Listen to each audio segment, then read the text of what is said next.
Hello, how are you? I hope you're well. I made it.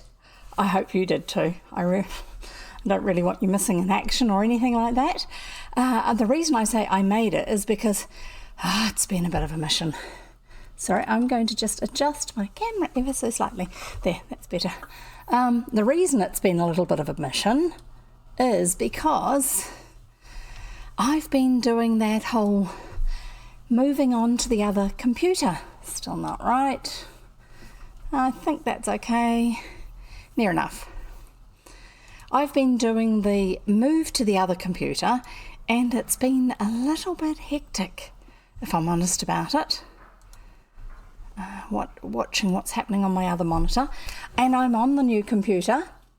I had some settings that I have to tinker with a little bit to get them a bit right, which is why I'm looking a bit weird colour-wise, and it looks like my camera is going to do a little bit of fluctuating, and I can't do anything about it because the current thing that the thing I used to use isn't working on this computer yet because I have to do a little bit of modifying some code. Well, actually, it's just putting the name of the computer that I use normally, the camera that I normally use into its ini file, initiation, basically it's the file that tells it what it's meant to be doing, not how to do it, but what the settings are for doing something. And I haven't done that on that one yet just because I hadn't realised I was going to have to do that because I thought I was going to use my new camera, which is a wonderful thing that a friend of ours who lives in Wellington is a gamer, and he's been streaming for 4 years as a partner with Twitch. Not just streaming for 4 years, he's actually been a Twitch partner for 4 years, and part of the celebration was there were some giveaways, and one of the giveaways was a lovely Logitech StreamCam, and my son won it, and he said when he was going in for the draw for it that if he won it he was going to give it to me, just because that would mean that...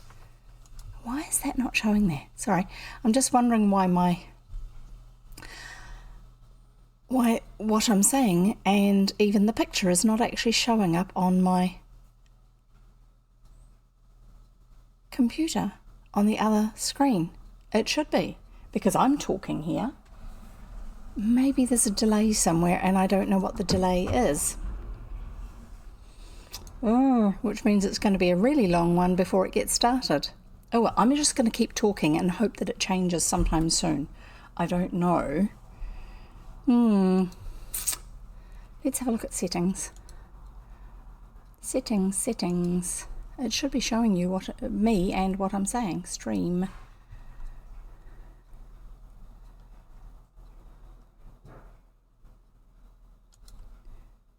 Yay! I have arrived on the other thing. Sorry, oops, now it's talking to me. It's just really, really, really slow getting there. I don't know why, it just is. Anyway, so let's see if I can change where these show. No, I want them down there. So complicated.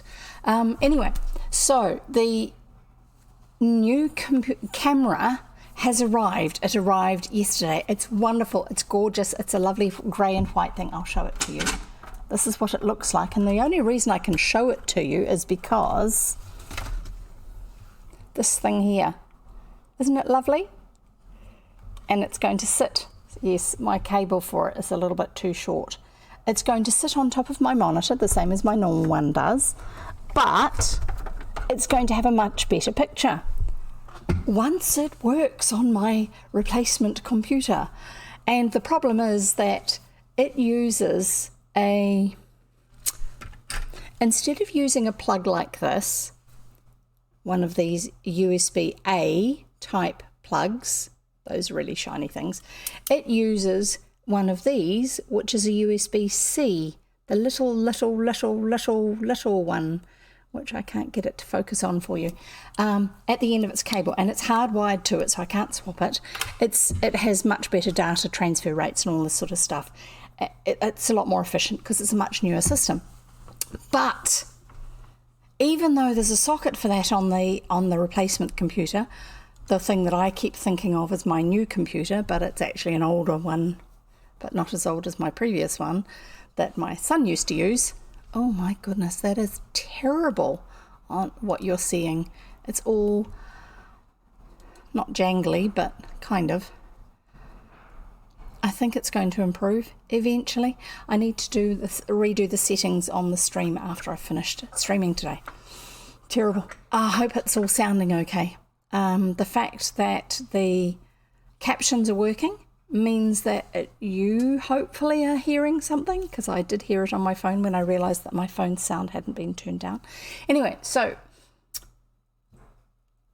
the camera can plug into the computer, but the port that it plugs into apparently has a problem, and it used to have a problem when it was my son's computer, which is why he stopped using that. There were two ports next to each other. One was a standard one and one was the USB-C, and they don't work. Those particular two don't work. So now I have to get an adapter to be able to plug that into a normal one. It won't be quite as effective, but it'll still be better than the camera that I normally use. We'll get there eventually. So that is today's quest, has been trying to get my replacement computer up and running, which it now is, which is wonderful. I've got it sitting, the computer itself is sitting on the floor. Its ventilation panels are not blocked in any way, which is wonderful. Oh my goodness, that's still looking terrible. I really don't know why it's looking so bad. This must be something wrong with my internet connection for it to be showing you such a bad quality of stream. I have no idea why. Anyway, so the computer's working, my old camera is working without so far having done anything, sorry, particularly weird.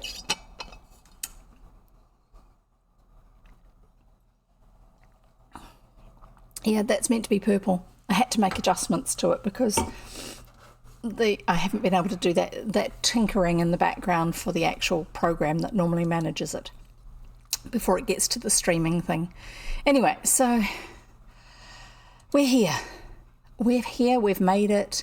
We haven't talked as long as we usually do, which is great.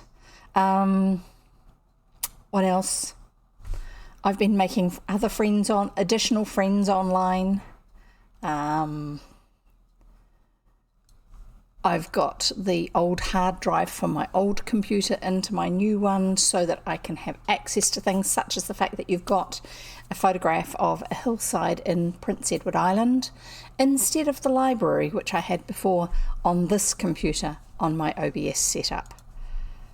Why are you doing that? Sorry, I keep looking at the other monitor and seeing what supposedly you're seeing, and it's the connection quality, the picture quality is terrible. It keeps going all fuzzy, and I'm sorry, I really don't know why that's happening.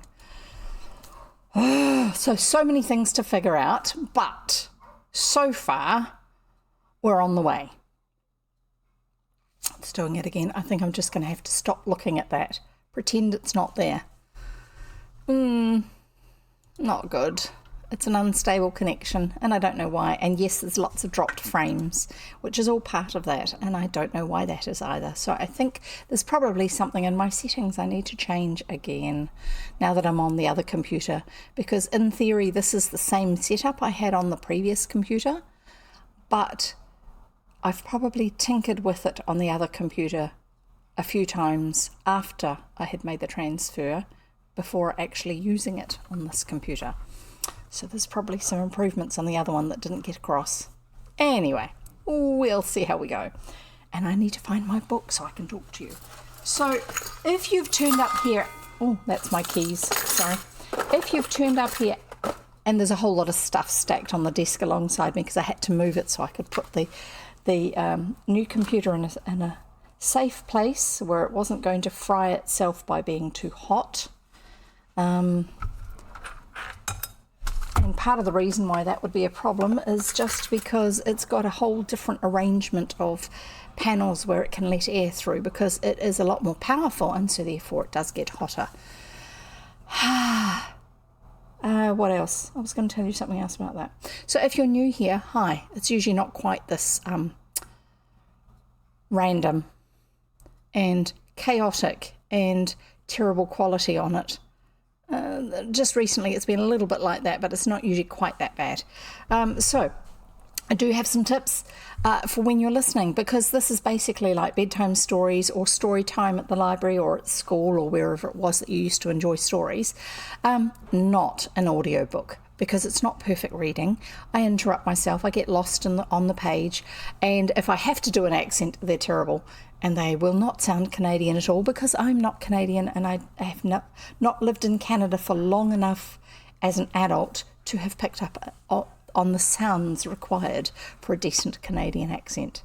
And also on top of that, I think the accents are different in different regions, and I have not lived in Prince Edward Island, so I have no idea. Yeah, so anyway, my tips for those of you who are new here, and I don't know if I said it before, hi, I'm Jeff, I read old-fashioned children's stories.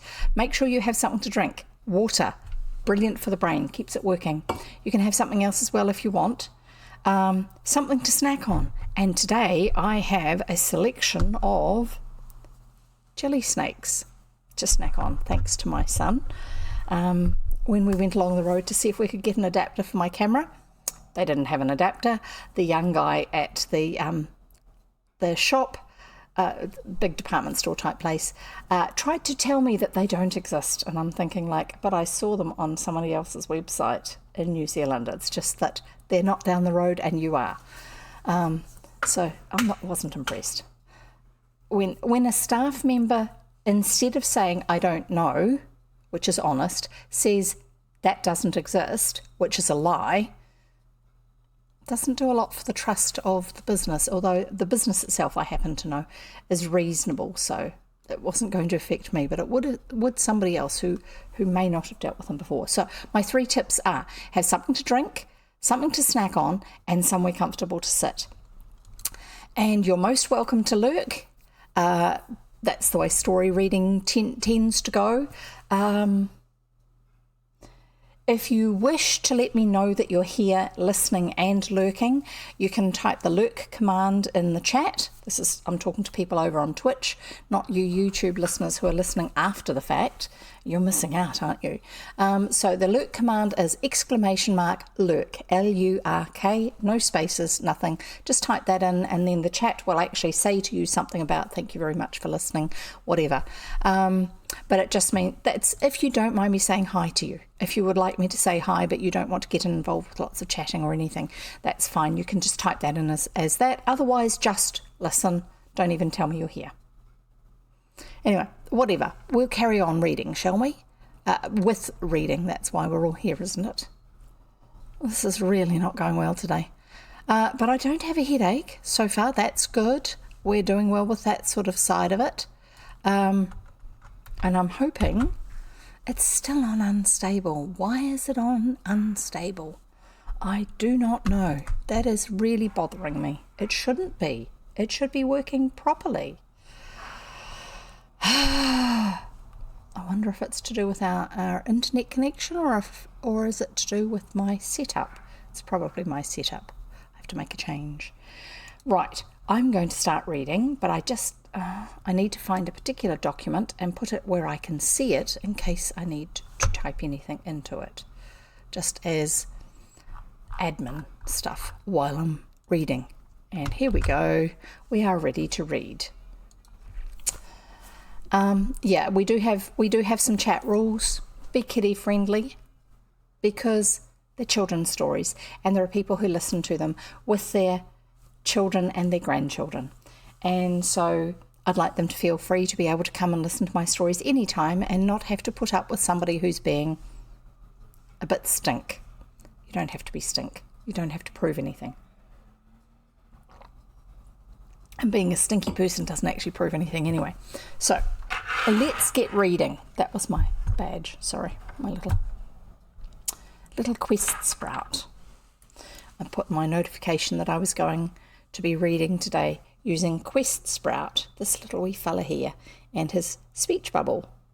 I'm trying to get it where you can see it a little bit more clearly. There he is, Quest Sprout. He's got a little wooden sword, and when I get my new camera, you'll be able to see those really clearly because it has autofocus and this one doesn't when I get it working properly. So if you're ever wondering, go over to No Hands No Excuse or No Hands NZ stream sometime. Great community over there. Right, we are reading Emily of New Moon by L.M. Montgomery. That's Lucy Maud Montgomery. Written in 1904. No, that was the previous book. I don't know when this book was written. Shall we find out? It's lovely having my normal keyboard here and it being attached to me streaming rather than having to open up another one because my computer's not coping.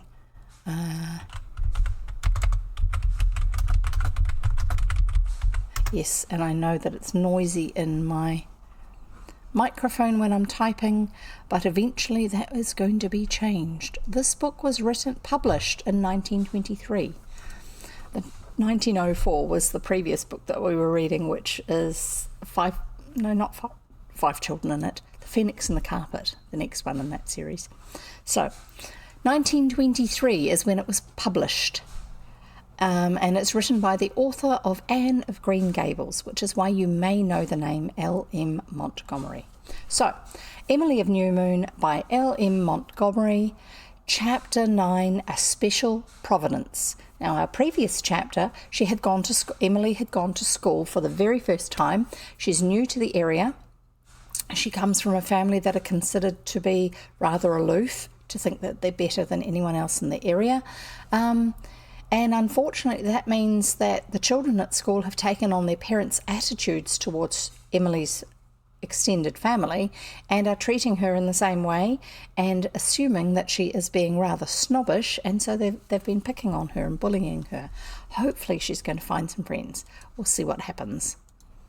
So here we go, starting chapter 9, A Special Providence, and we'll see what happens.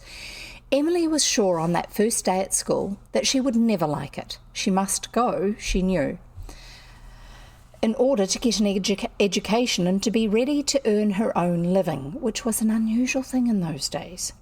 Women generally expected to get married and have children and not have to work and earn a living. But we shall see what happens. But it would always be what Ellen Green solemnly called a cross to bear, something hard that one has to put up with just to get through it, to achieve something. That's what she usually meant. Consequently, Emily felt quite astonished when, after going to school for a few days, it dawned upon her that she was liking it. To be sure, Miss Brownell did not improve on acquaintance, but the other girls no longer tormented her. Indeed, to her amazement, they seemed suddenly to forget all that had happened and hailed her as one of themselves. Remember, there was someone who stuck up for her? I wonder if that's why. I can't remember the girl's name, but it was somebody who didn't quite fit in, but seemed to have quite a strong personality too. She was admitted to the Fellowship of the Pack, and although with some occasional tiff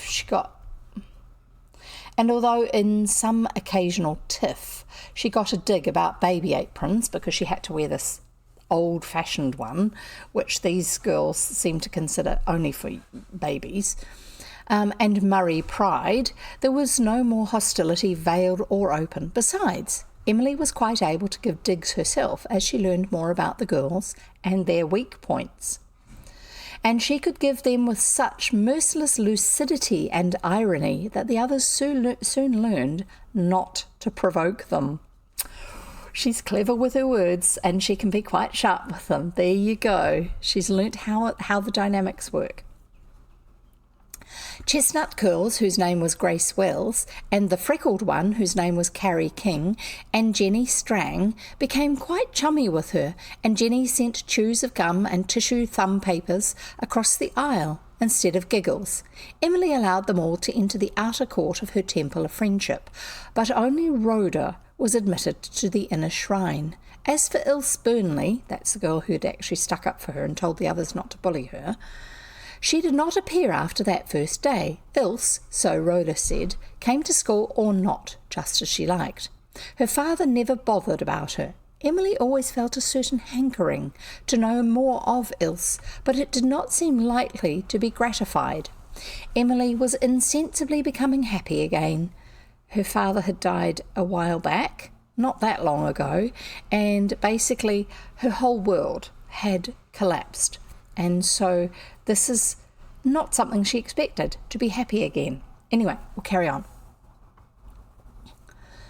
Emily was insensibly becoming happy again. Already she felt as if she belonged to this old cradle of her family. She thought a great deal about the old Murrays. She liked to picture them, revisiting the glimpses of New Moon, great-grandmother rubbing up her candlesticks and making cheeses, great-aunt Miriam stealing about looking for her lost treasure, homesick great-great-aunt Elizabeth stalking about in her bonnet, Captain George, the dashing bronzed sea captain, coming home with the spotted shells of the Indies, Stephen, the beloved of all, smiling from its windows, her own mother dreaming of father. They all seemed as real to her as if she had known them all her life. Still, she had terrible hours when she was overwhelmed by grief for her father, and when all the splendours of New Moon could not stifle the longing for the shabby little house in the hollow where they had loved each other so. Then Emily fled to some secret corner and cried her heart out, emerging with red eyes that always seemed to annoy Aunt Elizabeth. Aunt Elizabeth had become used to having Emily at New Moon, but she had not drawn any nearer to the child. Aunt Elizabeth has not been married nor had children, so she doesn't really actually understand what life is like when you're that young, I think. So it's more that she's doesn't know how to relate to her, I would guess. This hurt Emily always, but Aunt Laura and Cousin Jimmy loved her, and she had Saucy Sal and Rhoda, fields creamy with clover, soft dark trees against amber skies, and the madcap music the Wind Woman made in the firs behind the barns when she blew straight up from the Gulf. Her days became vivid and interesting, full of little pleasures and delights, like tiny opening golden buds on the tree of life. If she could only have had her old yellow account book, or some equivalent, she could have been fully content. That was what she used to write her stories in, and she'd burnt it, because Aunt Elizabeth had insisted that she had to show it to her, so that Aunt Elizabeth could see if it was appropriate for a young lady to be writing these sorts of things. Anyway, we'll carry on. Sorry, I just had something move when it wasn't meant to move, and we'll carry on with reading. We'll see how we go.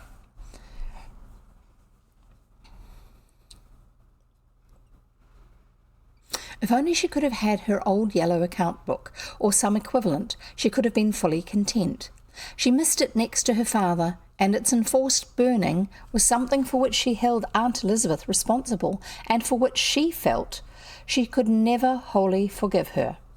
It did not seem possible to get any substitute. As Cousin Jimmy had said, writing paper of any kind was scarce at New Moon. Letters were seldom written, and when they were, a sheet of notepaper sufficed. Emily dared not ask Aunt Elizabeth for any. There were times when she felt she could burst if she couldn't write out some of the things that came to her. She found a certain safety valve in writing on her slate in school, but these scribblings had to be rubbed out sooner or later, which left Emily with a sense of loss, and there was always the danger that Miss Brownell would see them. That, Emily felt, would be unendurable. No stranger eyes must behold these sacred productions. Sometimes she let Rhoda read them, though Rhoda rasped her by giggling over her finest flights. Emily thought Rhoda was near perfection as a human being could be, but giggling was her fault. There was a destiny which shapes the ends of young misses who are born with the itch for writing tingling in their baby fingertips, and in the fullness of time this destiny gave to Emily the desire of her heart, gave it to her too on the very day when she most needed it. When she most needed it, That was the day, the ill-starred day, when Miss Brownell elected to show the 5th class by example as well as precept how the bugle song should be read. Apparently it's a poem, I think, something that you do recitations with. Standing on the platform, Miss Brownell, who was not devoid of a superficial elocutionary knack, read those 3 wonderful verses.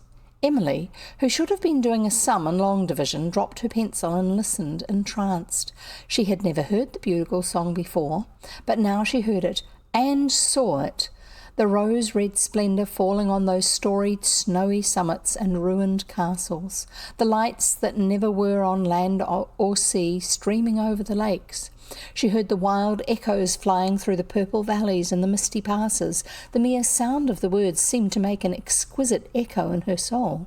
And when Miss Brownell came to "Horns of Elfland faintly blowing," Emily trembled with delight. She was snatched out of herself. She forgot everything but the magic of that unequalled line. She sprang from her seat, knocking her slate to the floor with a clatter. She rushed up the aisle, caught Miss Brownell's arm. "Oh, teacher," she cried with passionate earnestness, "read that line over again. Oh, read that line over again."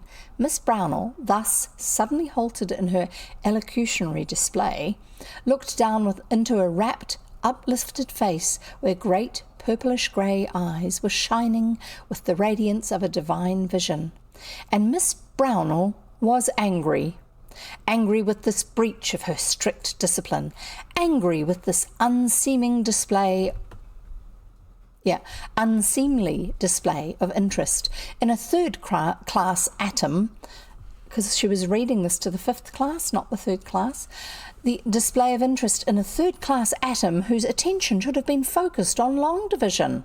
Miss Brownell shut her book and shut her lips and gave Emily a resounding slap on her face. "Go right back to your seat and mind your own business, Emily Starr," said Miss Brownell, her cold eyes malignant with fury. Emily, thus dashed to earth, moved back to her seat in a daze. Her smitten cheek was crimson, but the wound was in her heart. 1 moment ago in the 7th heaven, and now this. Pain, humiliation, misunderstanding. She could not bear it. What had she done to deserve it? She had never been slapped in her life before. The degradation and injustice ate into her soul. She could not cry. This was a grief too deep for tears. She went home from school in a suppressed anguish of bitterness and shame and resentment. An anguish that had no outlet, for she dared not tell her story at New Moon. Aunt Elizabeth, she felt sure, would say that Miss Brownell had done quite right. And even Aunt Laura, kind and sweet as she was, would not understand. She would be grieved because Emily had misbehaved in school and had had to be punished. "Oh, if only I could tell father about it," thought Emily. She could not eat any supper. She did not think she would ever be able to eat again. And oh, how she hated that unjust, horrid Miss Brownell. She could never forgive her. Never, if there were only some way in which she could get square with Miss Brownell. Emily, sitting small and pale and quiet at the New Moon supper table, was a seething volcano of wounded feeling and misery and pride. Aye, pride. Worse even than the injustice was the sting of humiliation over this thing that had happened. She, Emily Bird Starr, on whom no hand had ever before been ungently laid, had been slapped like a naughty baby before the whole school. Who could endure this and live? Then destiny stepped in and drew Aunt Laura to the sitting-room bookcase to look in its lower compartment for a certain letter she wanted to see. She took Emily with her to show her a curious old snuff-box that had belonged to Hugh Murray, and, in rummaging for it, lifted out a big flat bundle of dusty paper of a deep pink colour, in oddly long and narrow sheets. "It's time these old letter bills were burned," she said. "What a pile of them! They've been here gathering dust for years, and they are no earthly good. Father once kept the post office here at New Moon, you know, Emily. The mail came only 3 times a week then, and each day there was one of these long red letter bills, as they were called. Mother always kept them, though when once used they were of no further use, but I'm going to burn them right away." "Oh, Aunt Laura," gasped Emily, so torn between desire and fear that she could hardly speak. "Oh, don't do that. Give them to me, please. Give them to me." "Why, child, whatever do you want of them?" "Oh, Auntie, they have such lovely blank backs for writing on. Please, Aunt Laura, it would be a sin to burn those letter bills." I'm guessing that the front side has a written list of all the addressees in the bundle of letters in that day's delivery, or something like that. It would be something that would be a tallying system for the post office. My guess is it would be something along those lines. So it's got writing on one side, but it's blank paper on the other. "You can have them, dear, only you'd better not let Elizabeth see them." Aunt Laura understands that Aunt Elizabeth can be a little bit strict about some things that aren't necessarily the best thing for everybody. "Oh, I won't, breathed Emily. She gathered her precious booty into her arms and fairly ran upstairs, and then upstairs again into the garret, where she already had her favourite haunt, in which her uncomfortable habit of thinking of things thousands of miles away could not vex Aunt Elizabeth. This was the quiet corner of the dormer window, where shadows always moved about softly and swingingly, and beautiful mosaics patterned the bare floor. From it one could see over the treetops right down to the Blair water. The walls were hung around with great bundles of soft fluffy rolls, all ready for spinning, and hanks of untwisted yarn. Sometimes Aunt Laura spun on the great wheel at the other end of the garret, and Emily loved the whir of it. In the recess of the dormer window she crouched. Breathlessly she selected a letter bill and extracted a lead pencil from her pocket. An old sheet of cardboard served as a desk. She began to write feverishly, "Dear Father," and then she poured out her tale of the day, of her rapture and her pain, writing heedlessly and intently until the sunset faded into dim, star-litten twilight. The chickens went unfed. That was her job. Cousin Jimmy had to go himself for the cows. Saucy Sal got no new milk. Aunt Laura had to wash the dishes. What mattered it? Emily, in the delightful throes of literary composition, was lost to all worldly things. When she had covered the backs of 4 letter bills, she could see to write no more, but she had emptied out her soul, and it was once more free from evil passions. She even felt curiously indifferent to Miss Brownell. Emily folded up her letter bills and wrote clearly across the packet, "Mr. Douglas Starr on the road to heaven." So she had addressed it as a letter.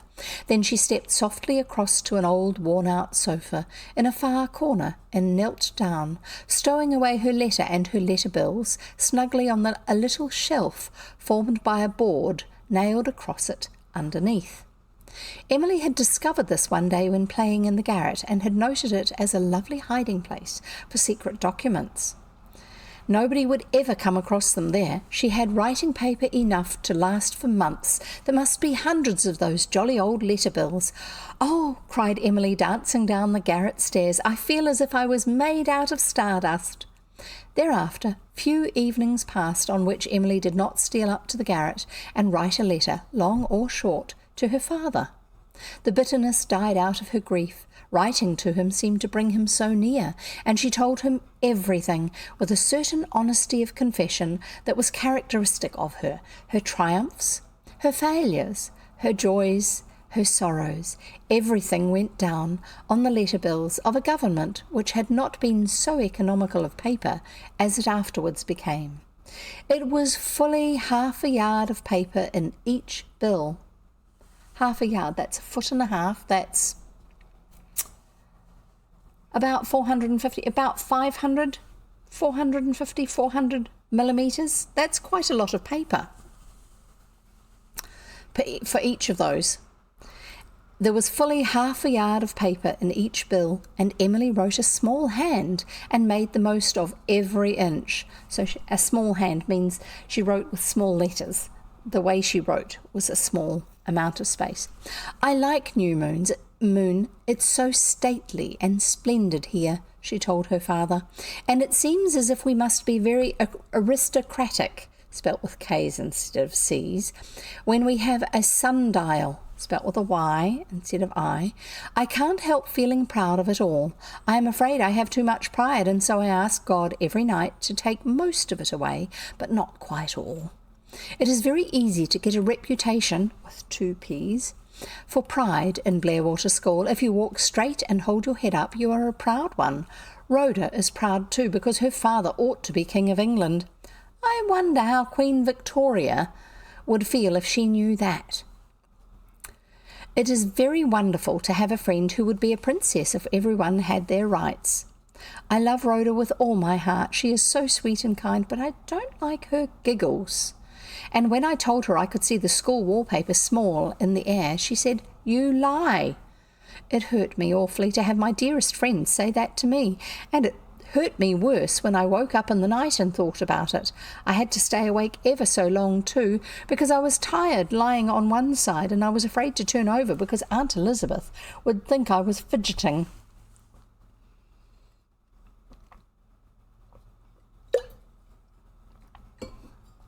I don't think most of the children at the school are used to using their imagination in the way that Emily does, and so that's why she stands out as being different, apart from the fact that they're considered to be a proud Murray.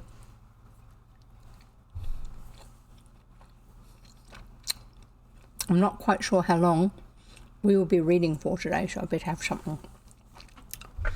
You need to have your snacks too.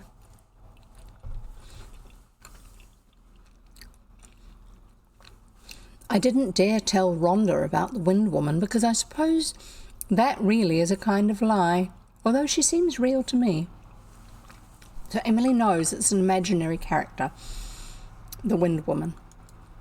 But she's a character that Emily has used to personify the weather and the sounds and everything else like that for so long that it's a way of being able to express things. It's not really a problem. But she has realised that it's not quite the way most people perceive something.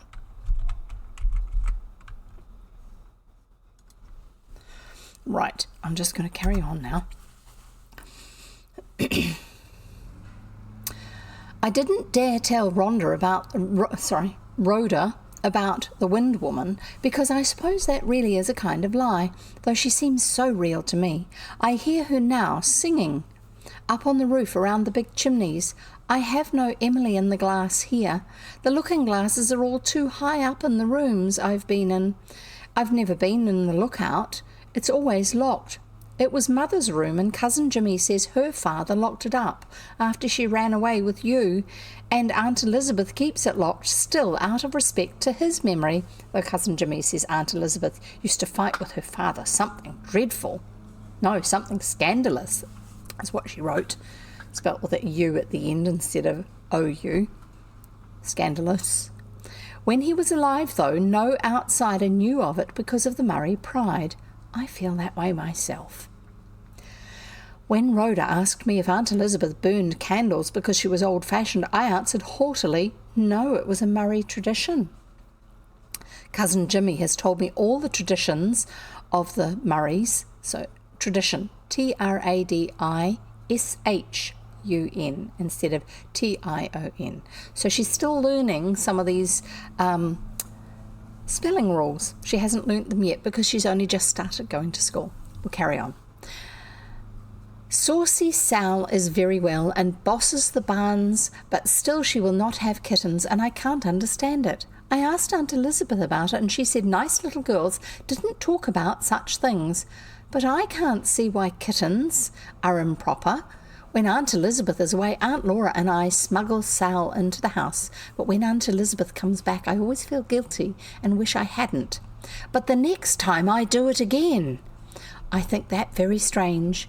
I never hear about dear Mike. I wrote Ellen Green and asked about him, and she replied and never mentioned Mike, but told me all about her rheumatism.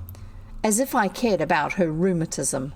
Rheumatism spelled as rheum, R-O-O-M, instead of R-H-E-U-M. Rhoda is going to have a birthday party, and she's going to invite me. I am so excited. You know, I never was to a party before. I think about it a great deal and picture it out. Rhoda is not going to invite all the girls, but only a favoured few. I hope Aunt Elizabeth will let me wear my white dress and good hat. Oh, Father, I pinned that lovely picture of the lace ball dress up on the wall of Aunt Elizabeth's room, just like I had it at home. And Aunt Elizabeth took it down and burned it and scolded me for making pin marks in the paper. I said, Aunt Elizabeth, you should not have burned that picture. I wanted to have it when I grow up, to have a dress made like it for balls. And Aunt Elizabeth said, do you expect to attend many balls, if I may ask? And I said, yes, when I am rich and famous. And Aunt Elizabeth said, yes, when the moon is made of green cheese. I saw Dr. Burnley yesterday when he came over to buy some eggs from Aunt Elizabeth. I was disappointed because he looks just like other people. I thought a man who didn't believe in God would look queer in some way. He did not swear either. And I was sorry, for I have never heard anyone swear, and I am very anxious to. Guess how she spells anxious? A-N-G-S-H-U-S. He has big yellow eyes like Ilse and a loud voice, and Rhoda says when he gets mad, you can hear him yelling all over Blair Water. There is some mystery about Ilse's mother which I cannot fathom. Dr. Burnley and Ilse live alone. Rhoda says Dr. Burnley says he will have no devils of women in that house. That speech is wicked, but striking. Old Mrs. Sims goes over and cooks dinner and supper for them, and then vamooses, and then they get their own breakfast. The doctor sweeps out at the house now and then, and Ilse never does anything but run wild. The doctor never smiles, so Rhoda says. He must be like King Henry II. I would like to get acquainted with Ilse. She isn't as sweet as Rhoda, but I like her looks too. But she doesn't come to school much. And Rhoda says I mustn't have any chum but her, or she will cry her eyes out. Rhoda loves me as much as I love her. We are both going to pray that we may live together all our lives and die the same day. Aunt Elizabeth always puts up my school dinner for me. She won't give me anything but plain bread and butter, but she cuts good thick slices, and the butter is thick too, and never has the horrid taste Ellen Green's butter used to have. And Aunt Laura slips in a cookie or an apple turnover when Aunt Elizabeth's back is turned. Aunt Elizabeth says apple turnovers are not healthy for me. Why is it that the nicest things are never healthy, Father? Ellen Green used to say that too. I think it's a way of saving money and trying to get someone to accept that that's what they've been told.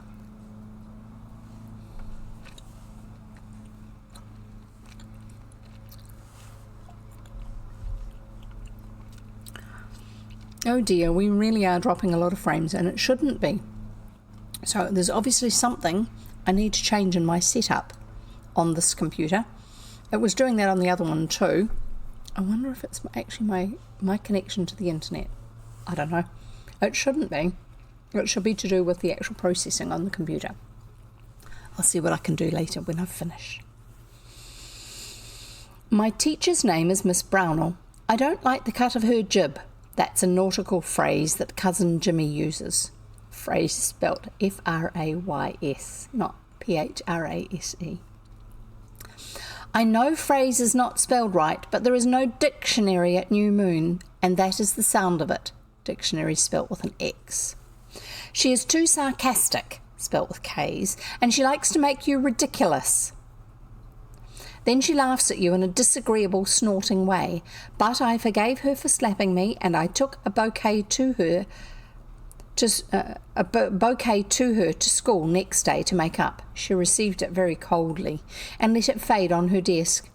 In a story, she would have wept on my neck. I don't know whether it's any use forgiving people or not. Yes, it is. It makes you feel more comfortable yourself. You never had to wear baby aprons and sunbonnets because you were a boy, so you can't understand how I feel about it. And the aprons are made of such good stuff that they will never wear out, and it will be years before I grow out of them. But I have a white dress for church with a black silk sash and a white leghorn hat. I'm not sure what leghorn. Hat with black bows and black kid slippers, slip-on shoes. They are slippers. And kid is a very thin, soft leather. And I feel very elegant in them. I wish I could have a bang, that's the fringe, but Aunt Elizabeth will not hear of it. Rhoda told me I had beautiful eyes. I wish she hadn't. I've always suspected my eyes were beautiful, but I'm not sure. Now that I know they are, I'm afraid I'll always be wondering if people notice it. I have to go to bed at 8:30, and I don't like it, but I sit up in bed and look out the window till it gets dark, so I get square with Aunt Elizabeth that way. And I listen to the sound the sea makes. I like it now, though it always makes me feel sorrowful, but it's a kind of nice sorrow. I have to sleep with Aunt Elizabeth, and I don't like that either, because if I move ever so little, she says I fidget. But she admits that I don't kick, and she won't let me put the window up. She doesn't like fresh air or light in the house. The parlour is dark as a tomb. I went in one day and rolled up all the blinds, and Aunt Elizabeth was horrified and called me a little hussy and gave me the Murray look. You would suppose I had committed a crime. I felt so insulted that I came up to the garret and wrote a description of myself being drowned on a letter bill, and then I felt better. Aunt Elizabeth said I was never to go into the parlour again without permission, but I don't want to. I'm afraid of the parlour. All the walls are hung over with pictures of our ancestors, and there is not one good-looking person among them except Grandfather Murray, who looks handsome but very cross. The spare room is upstairs and is just as gloomy as the parlour. Aunt Elizabeth only lets distinguished people sleep there. I like the kitchen in daytime, and the garret and the cookhouse and the sitting room and the hall because of the lovely red front door, and I love the dairy, but I don't like the other new moon rooms. Oh, I forgot the cellar cupboard. I love to go down there and look at the beautiful rows of jam and jelly pots. Cousin Jimmy says it is a new moon tradition that the jam pots must never be empty. What a lot of traditions New Moon has. It is a very spacious house, and the trees are lovely. I have named the 3 Lombardys at the garden gate the 3 princesses, and I have named the old summer house Emily's bower, and the big apple tree by the old orchard gate the praying tree, because it holds up its long boughs exactly as Mr. Dare holds up his arms in church when he prays. Aunt Elizabeth has given me the little right-hand top bureau drawer to keep my things in. Oh, Father dear, I have made a great discovery. I wish I had made it when you were alive, for I think you'd have liked to know. I can write poetry. Perhaps I could have written it long ago if I'd tried, but after that first day in school I felt I was bound in honour to try it, and it's so easy. There is a little curly black-covered book in Aunt Elizabeth's bookcase called Thompson's Seasons, and I decided I could write a poem on a season, and the first 3 lines are, "Now autumn comes ripe with the peach and pear. The sportsman's horn is heard throughout the land, and the poor partridge fluttering falls dead." Of course, there are no peaches in Prince Edward Island, and I've never heard a sportsman's horn either. Sorry, itchy. Sportsman's horn, trying to find it. But you don't have to stick too close to facts in poetry. I filled a whole letter bill with it, and then I ran and read it to Aunt Laura. I thought she would be overjoyed to find she had a niece who could write poetry, but she took it very coolly and said it didn't sound much like poetry. "It's blank verse," I cried. "Very blank," said Aunt Elizabeth, sarcastically, though I hadn't asked her opinion. But I think I will write rhyming poetry after this, so that there will be no mistake about it. And I intend to be a poetess when I grow up and become famous. I hope also that I will be sylph-like. A poetess should be sylph-like. That means slim and wafy, sort of like willowy. It's a certain style, thin and wispy sort of a looking person, thought to be rather poetic. Anyway, sorry.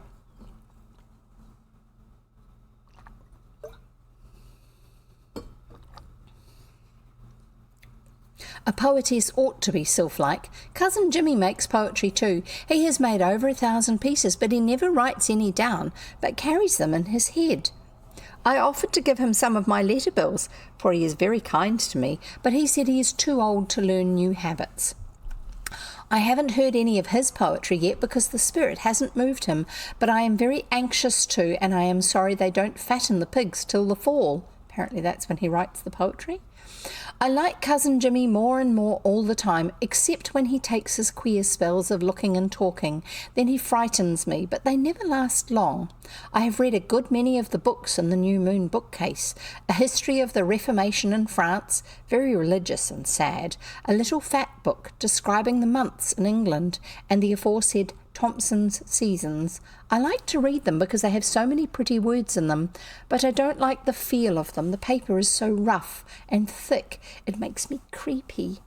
Travels in Spain, very fascinating, with lovely smooth shiny paper. A missionary book on the Pacific Islands. Pictures very interesting because of the way the heathen chiefs arrange their hair. After they become Christians, they cut it off, which I think a pity. Mrs. Hemans' poems. I am passionately fond of poetry, also of stories about desert islands. Rob Roy, a novel, but I only read a little of it when Aunt Elizabeth said I must stop because I must not read novels. Aunt Laura says to read it on the sly. I don't see why it wouldn't be all right to obey Aunt Laura, but I have a queer feeling about it, and I haven't yet. A lovely tiger book full of pictures and stories of tigers that make me feel so nice and shivery. The Royal Road, also religious but some fun in it, so very good for Sundays. Reuben and Grace, a story but not a novel, because Reuben and Grace are brother and sister and there is no getting married. Little Katie and Jolly Jim, same as above but not so exciting and tragic. Nature's Mighty Wonders, which is good and improving, Alice in Wonderland, which is perfectly lovely, and the memoirs of Anzonetta B. Peters, who was converted at 7 and died at 12. When anybody asked for a question, she answered with a hymn verse. That is, after she was converted. Before that she spoke English. Aunt Elizabeth told me I ought to try to be like Anzonetta. I think I might be an Alice under more favourable circumstances, but I am sure I can never be as good as Anzonetta was, and I don't believe I want to be because she never had any fun. She got sick as soon as she was converted and suffered agonies for years. Besides, I'm sure that if I talked hymns to people, it would excite ridicule. I tried it once. Aunt Laura asked me the other day if I would like blue stripes better than red in my next winter's stockings, and I answered just as Anzonetta did when asked a similar question, only different, about a sack. Jesus, thy blood and righteousness, my beauty are my glorious dress. And Aunt Laura said I was crazy, and Aunt Elizabeth said I was irreverent. So I know it wouldn't work. Besides, Anzonetta couldn't eat anything for years, having ulcers in her stomach, and I am pretty fond of good eating. Old Mr. Wales on the Derry Pond Road is dying of cancer. Jenny Strang says his wife has her mourning all ready. I wrote a biography of Saucy Sal today and a description of the road in Lofty John's bush. I will pin them to this letter so you can read them too. Good night, my beloved father. Yours most obedient, humble servant, Emily B. Starr. P.S. I think Aunt Laura loves me. I like to be loved, father dear. E.B.S. And that's how she signs off the end of the letter. So that's the end of the chapter, and it was all about the way she has pictured and understood and explained what it's like at school. A Special Providence was the name of the chapter, and I think that was because she got the opportunity to get the paper to write on, because it was so important to her. So there you go. That's a little bit of the way Emily writes and thinks of how her writing can work. I didn't read out all the misspellings to you. I didn't describe them because it would have stopped the flow of the story, but they are quite amusing. You can tell that she hasn't actually had a standard set of schooling yet. She will possibly learn to actually spell a little bit better soon, but we're not quite sure how long that's going to take. And if it's actually going to be something that she takes to either. She may or she may not. We'll see. Anyway, I'm going to stop. Am I? No, I'm not actually. I'm going to read the next chapter because it's not quite as long as the other one. So, Emily of New Moon by L.M. Montgomery. We are reading Chapter 10, Growing Pains. There was a great deal of suppressed excitement in school during the last week in June, the cause thereof being Rhoda Stewart's birthday party, which was to take place in early July. The amount of heartburning was incredible. Who was to be invited?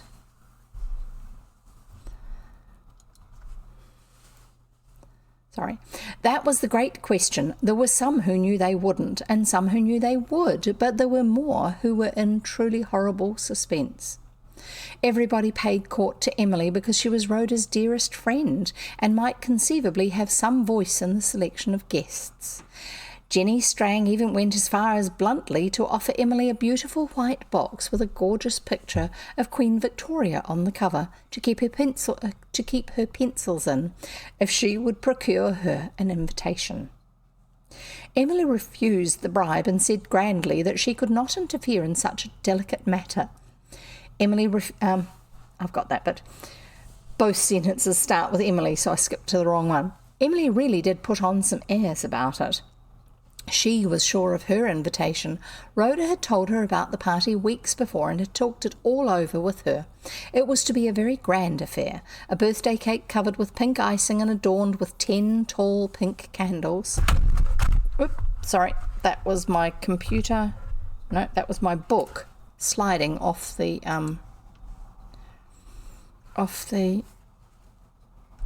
where I've got it propped up. It usually stays. Not quite sure why it didn't. I'm going to have to hold it now. Try not to wobble the desk too much because it makes the camera wobble. Right. So that means that Emily is 9 or 10 years old, I suppose.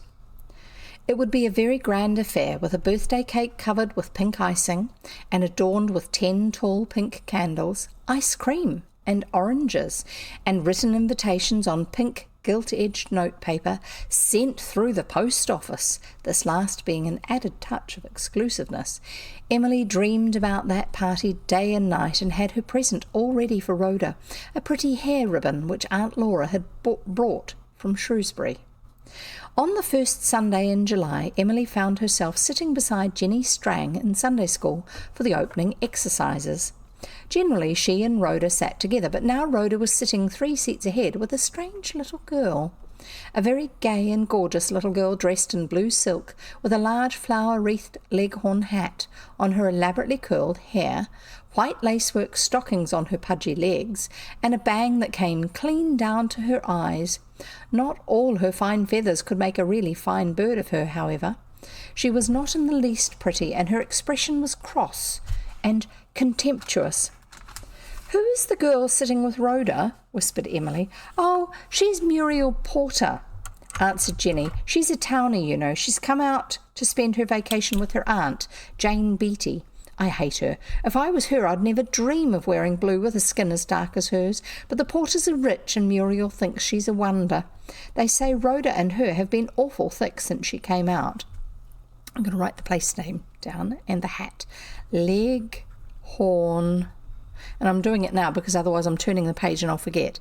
Leghorn hat, and Aunt Laura had got the ribbon when she went to Shrewsbury. So I can look them up and maybe share the information, maybe not. We'll see. Or carry on. Muriel thinks she's a wonder. They say Rhoda and her have been awful thick since she came out. Rhoda's always chasing after anybody she thinks is up in the world. Emily stiffened up. She was not going to listen to disparaging remarks about her friends. Jenny felt the stiffening and changed her note. "Anyway, I'm glad I'm not invited to Rhoda's old party. I wouldn't want to go when Muriel Porter will be there," putting on her airs. "How do you know you're not invited?" wondered Emily. "Why, the invitations went out yesterday. Didn't you get yours?" "No." "Did you get your mail?" "Yes, Cousin Jimmy got it." "Well, maybe Mrs. Beecher forgot to give it to him. Likely you'll get it tomorrow." Emily agreed that it was likely, but a queer, cold sensation of dismay had invaded her being, which was not removed by the fact that after Sunday school Rhoda strutted away with Muriel Porter, without a glance at anyone else. On Monday, Emily herself went to the post office, but there was no pink envelope for her. She cried herself to sleep that night, but did not quite give up hope until Tuesday had passed. Then she faced the terrible truth that she, Emily Bird Starr of New Moon, had not been invited to Rhoda's party. The thing was incredible. There must be a mistake somewhere. Had Cousin Jimmy lost the invitation on the road home? Had Rhoda's grown-up sister who wrote the invitations overlooked her name? Had Emily's unhappy doubts were forever resolved into bitter certainty by Jenny, who joined her as she left the post office. There was a malicious light in Jenny's beady eyes. Jenny liked Emily quite well by now, in spite of their passage at arms on the day of their first meeting, but she liked to see her pride humbled for all that. "So you're not invited to Rhoda's party after all?" "No," admitted Emily. It was a very bitter moment for her. The Murray pride was sorely wrung, and beneath the Murray pride something else had been grievously wounded, but was not yet quite dead. "Well, I call it dirt mean," said Jenny, quite honestly sympathetic in spite of her secret satisfaction. "After all the fuss she's made over you, too. But that's Rhoda Stewart all over. Deceitful is no name for her." "I don't think she's deceitful," said Emily, loyal to the last ditch. "I believe there's some mistake about my not being invited." Jenny stared. "Then you don't know the reason?" "Why, Beth Beattie told me the whole story. Muriel Porter hates you, and she just up and told Rhoda that she would not go to her party if you were invited, and Rhoda was so crazy to have a town girl there that she promised she wouldn't invite you." "Muriel Porter doesn't know me," gasped Emily. "How can she hate me?" Jenny grinned impishly. "I can tell you. She's dead stuck on Fred Stewart, and Fred knows it, and he teased her by praising you up to her. Told her you were the sweetest girl in Blairwater, and he meant to have you for his girl when you were a little older. And Muriel was so mad and jealous she made Rhoda leave you out. I wouldn't care if I was you. A Murray of New Moon is always a way above such trash. As for Rhoda not being deceitful, I can tell you she is. Why, she told you that she didn't know that the snake was in the box when it was her thought of doing it in the first place." Emily was too crushed to reply. She was glad that Jenny had to switch off down her own lane and leave her alone. She hurried home, afraid that she could not keep the tears back until she got there. Disappointment about the party, humiliation over the insult, all were swallowed up in the anguish of a faith betrayed and a trust outraged. Her lover Rhoda was quite dead now, and Emily smarted to the core of her soul with the pain of the blow that had killed it. It was a child's tragedy, and all the more bitter for that, since there was no one to understand. Aunt Elizabeth told her that birthday parties were all nonsense, and that the Stewarts were not a family that the Murrays had ever associated with. And even Aunt Laura, though she petted and comforted, did not realise how deep and grievous the hurt had been, so deep and grievous that Emily could not even write about it to her father, and had no outlet for the violence of emotion that racked her being. The next Sunday, Rhoda was alone in Sunday school, Muriel Porter having been suddenly summoned back to town by her father's illness. And Rhoda looked sweetly towards Emily, but Emily sailed past her with a head held very high and scorn on every lineament, every line of her being. She would never have anything to do with Rhoda Stewart again. She couldn't. She despised Rhoda more than ever for trying to get back with her, now that the town girl for whom she had sacrificed her was gone. It was not for Rhoda she mourned, it was for the friendship that had been so dear to her. Rhoda had been dear and sweet on the surface at least, and Emily had found intense happiness in their companionship, but it was gone, and she could never love or trust anybody again. There lay the sting. It poisoned everything. Emily was of a nature which, even as a child, did not readily recover from or forget such a blow. She moped about New Moon, lost her appetite, and grew thin. She hated to go to Sunday school because she thought the other girls exulted in her humiliation and her estrangement from Rhoda. Some slight feeling of the kind there was, perhaps, but Emily morbidly exaggerated it. If two girls whispered or giggled together, she thought she was being discussed and laughed at. If one of them walked home with her, she thought it was out of condescending pity because she was friendless. Sorry. For a month, Emily was the most unhappy little being in Blairwater. I think I must have been put under a curse at birth, she reflected disconsolately. Aunt Elizabeth had a more prosaic idea to account for Emily's languor and lack of appetite. She had come to the conclusion that Emily's heavy masses of hair took from her strength, and that she would be much stronger and better if it were cut off. With Aunt Elizabeth to decide was to act. One morning she coolly informed Emily that her hair was to be shingled. That means cut into layers. Emily could not believe her ears. "You don't mean that you're going to cut off my hair, Aunt Elizabeth?" she exclaimed. "Yes, I mean exactly that," said Aunt Elizabeth firmly. "You have entirely too much hair, especially for hot weather. I feel sure that is why you have been so miserable lately. Now, I don't want any crying," but Emily could not keep the tears back. "Don't cut it all off," she pleaded. "Just cut a good big bang. Lots of the girls have their hair banged clean from the crown of their heads. That would take half my hair off, and the rest won't take too much strength." "There will be no bangs here," said Aunt Elizabeth. "I have told you so often enough. I am going to shingle your hair close all over your head for the hot weather. You'll be thankful to me some day for it." Emily felt anything but thankful just then. "It's my one beauty," she sobbed. "It and my lashes. I suppose you want to cut off my lashes too." Aunt Elizabeth did distrust those long, up-curled fringes of Emily's, which were an inheritance from the girlish stepmother, and too un-Murray-like to be approved. But she had no designs against them. The hair must go, however, and she curtly bade Emily wait there, without any fuss, until she got the scissors. Emily waited, quite hopelessly. She must lose her lovely hair, the hair her father had been so proud of. It might grow again in time, if Aunt Elizabeth let it, but it would take years, and meanwhile what a fright she would be. Aunt Laura and Cousin Jimmy were out. She had no one to back her up. This horrible thing must happen. Aunt Elizabeth returned with the scissors. They clicked suggestively as she opened them. That click, as if by magic, seemed to loosen something, some strange, formidable power in Emily's soul. She turned deliberately around and faced her aunt.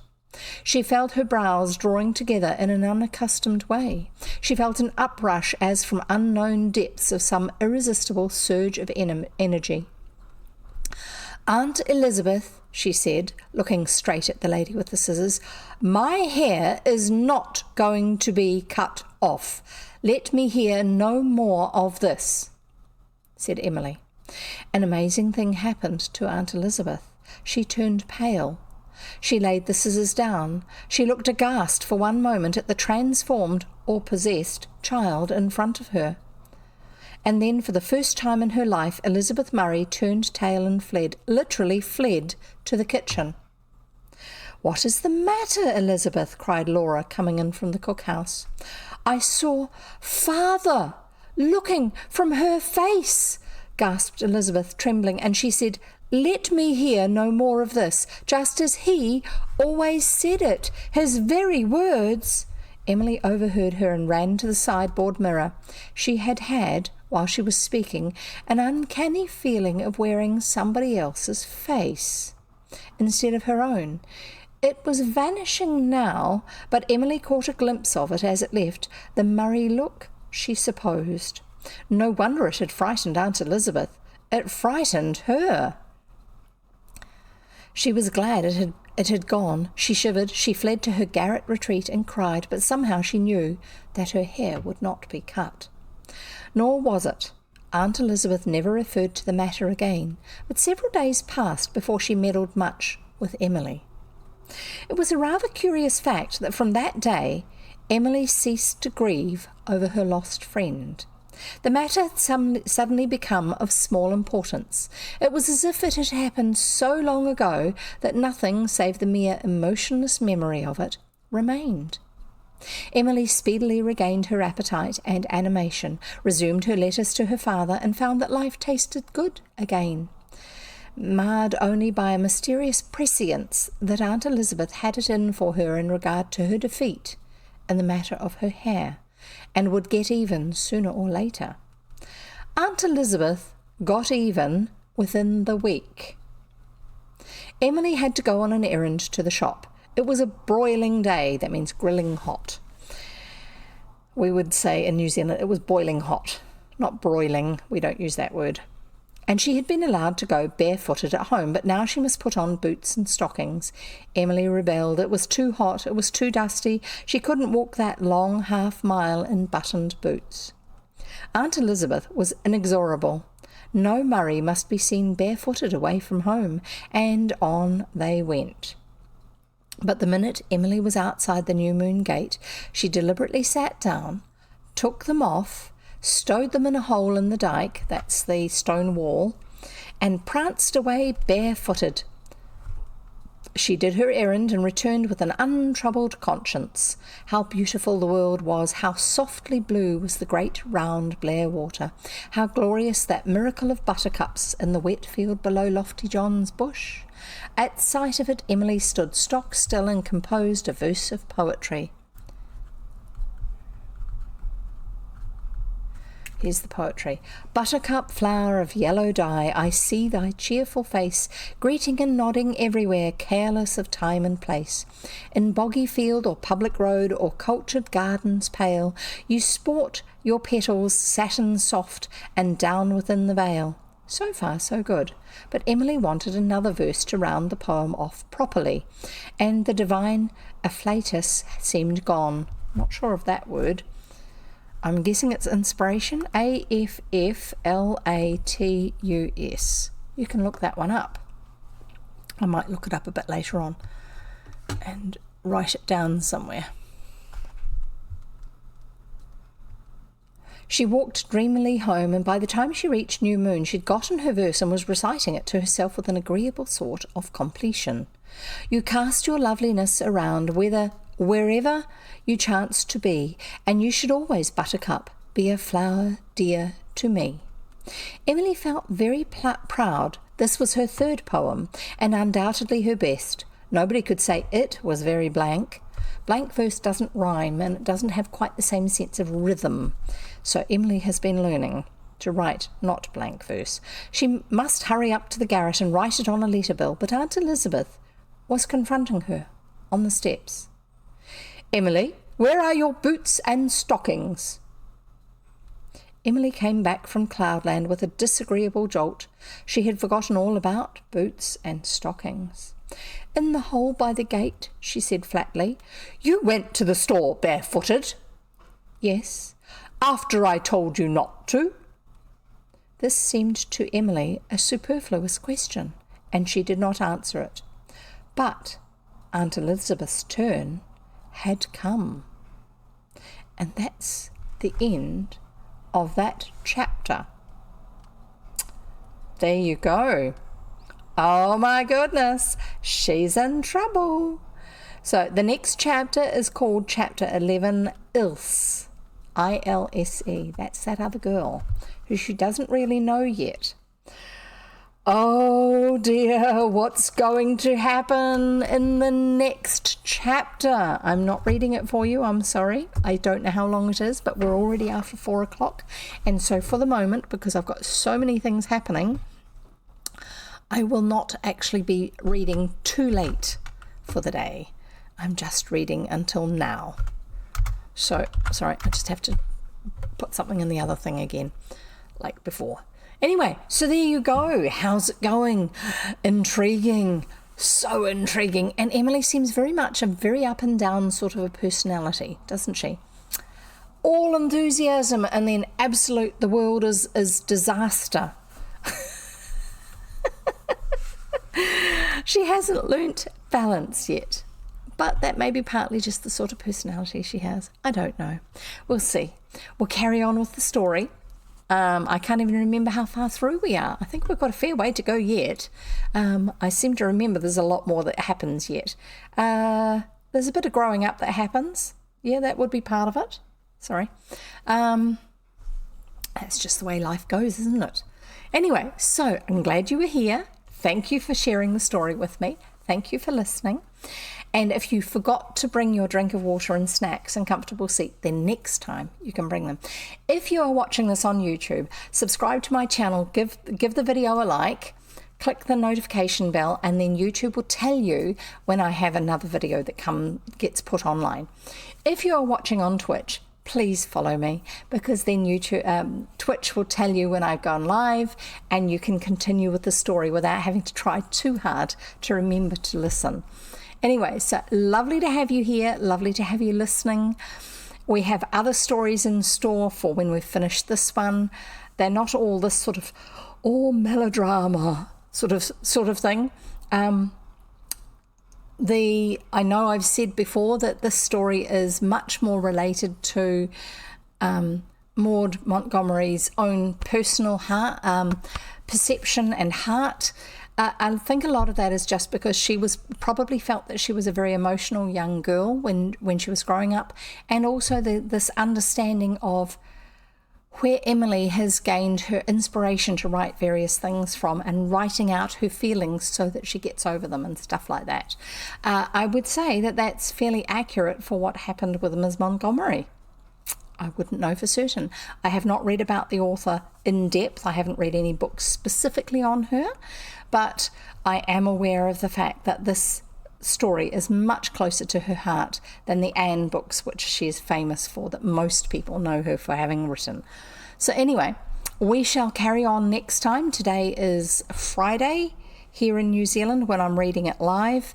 I'll be back on Monday, Wednesday, Friday, 3 p.m. New Zealand time, live on Twitch. And if you're listening to this over on YouTube, try and get over and join in with us on Twitch. It's a little bit more fun when I'm reading live, especially because there's all these other technical things I'm dealing with, and it seems more real somehow when someone's actually talking to you live than when it's just a recording. Anyway, if you can only make it to listen to recordings, that's fine. I have no problem with that, but it's a lot more fun if you can make it live to Twitch. So do that. Both of the services are free, by the way. Not a problem with that. You don't have to pay to join. If you want to get the notifications, yes, you join, but there's no payment required to join. Anyway, so we look forward to seeing you next time. And in the meantime, happy reading. I hope you've got lots of books to read for yourself. Bye.